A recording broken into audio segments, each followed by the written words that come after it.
बच्चों में जन्मोपरांत किए जाने वाले 16 संस्कारों में से एक है सुवर्ण प्राशन संस्कार।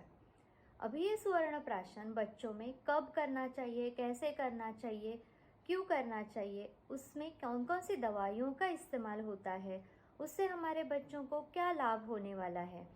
साथ ही में अभी जब हम कोविड-19 के थर्ड वेव में हमारे बच्चों की इम्यूनिटी कैसे बढ़े, इसके बारे में सोच रहे हैं, ताकि वो ये आने वाली बीमारियों का शिकार ना हो, और अगर होते भी हैं तो उससे जल्दी रिकवर हो। तो इसमें उनकी इम्यूनिटी बढ़ाने में ये सुवर्ण प्राशन संस्कार का क्या रोल है, उसके क्या फ़ायदे होने वाले हैं, इसके बारे में चर्चा करेंगे आज के वीडियो में। मैं डॉक्टर रूपाली शिंदे बदलापुर और डोंबिवली में आयुर्वेद प्रैक्टिस करती हूँ, और पिछले कई सालों से हम पुष्य नक्षत्र के ऊपर छोटे बच्चों को हर महीने सुवर्ण प्राशन कराते हैं। जो बच्चे नियमित रूप से ये सुवर्ण प्राशन हर महीने लेते हैं, उनमें उत्तम व्याधि क्षमता पाई गई है। साथ ही में उनका बौद्धिक, शारीरिक और मानसिक विकास अच्छी तरह से होता हुआ देखा गया है। ये सुवर्ण प्राशन योग में जो सुवर्ण भस्म इस्तेमाल करते हैं, वो उत्तम व्याधि क्षमत्व बढ़ाने वाला माना गया है। साथ ही में ये उत्तम नर्वाइन टॉनिक है, मतलब हमारे नर्वस सिस्टम को बल देने वाला माना गया है।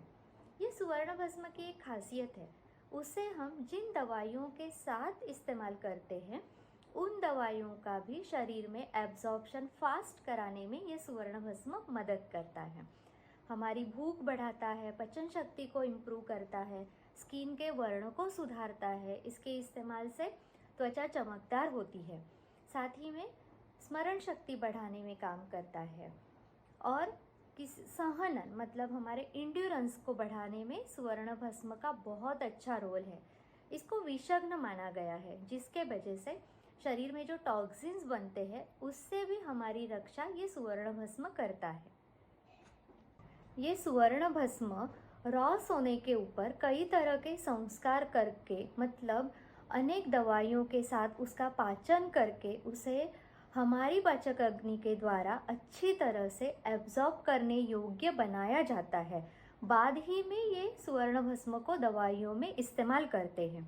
बहुत सारे पेशेंट का सवाल रहता है कि हम हमारे जो सोने के ऑर्नामेंट्स है, उसको घिस के अगर उसका चाटन दिया तो चलेगा क्या? बट उसका एब्जॉर्प्शन हमारे शरीर में अच्छी तरह से नहीं हो पाता, जिसके वजह से उससे जो एक्सपेक्टेड रिजल्ट है वो नहीं आते।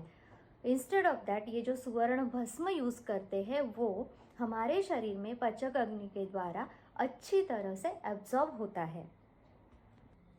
इस तरह से जो सुवर्ण भस्म मिलता है, उसे फिर अनेक दवाइयों से सिद्ध किए हुए, मतलब बनाए गए घी में मिलाया जाता है।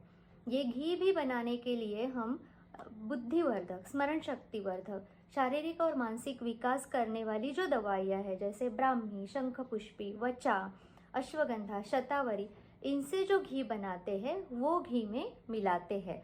अभी ये घी बनाने के लिए भी हम गिर गाय का घी इस्तेमाल करते हैं। बाद में उसमें थोड़ा शहद ऐड करते हैं, और फिर ये सुवर्ण प्राशन योग तैयार हो जाता है। ये सुवर्ण प्राशन योग को फिर पुष्य नक्षत्र के ऊपर हम बच्चों को पिलाते हैं।